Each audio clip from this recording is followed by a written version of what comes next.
Rabbi, a question about Esav.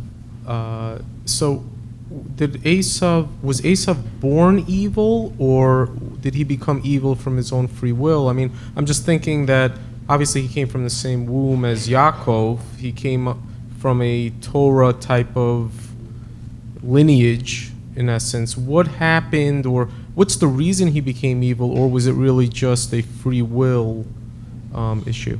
That's a wonderful question, a very important question, but there's nobody who's born evil, no such thing.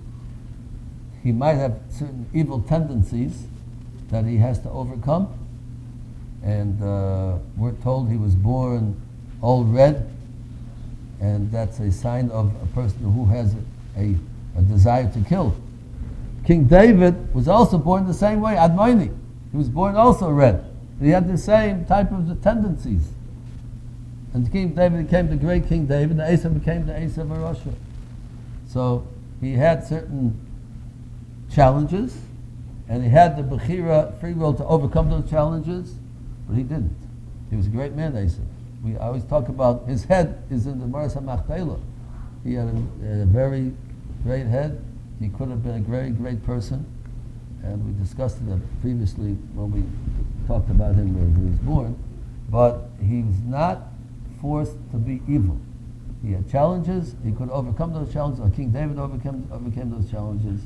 Everybody has challenges, but nobody is born that they have to do evil. They can always become great.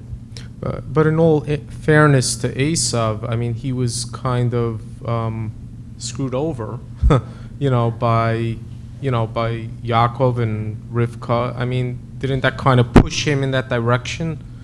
No. They pushed him in the direction of being a tzaddik? No. In other words, with Esav, where, even if he had the tendency, that the fact that he got fooled or... well, that's all part of the thing. He shouldn't have been fooled. I mentioned sort of before that he should come to his senses to realize that what Yaakov's place in the world is, and his place in the world is. He should have teamed up with Yaakov and helped him out and become like a partnership between them. Okay. The Esav should do his part, Yaakov should do his part. He could have been a very good person doing what he's supposed to be doing. Instead of being against Yaakov, he should have joined up with him. Don't join him, don't fight him. And that's really what we're saying, according to some commentaries. Yitzchak had in mind for him, that he wants him to support him and help him, and they should be together like you have today. There are people that are learning Torah the whole day, and people support them. People support them, are great people, they're supporters of them. Financially, they help them out for them to be able to live. So that's a partnership. When it comes to the world to come, they'll be together.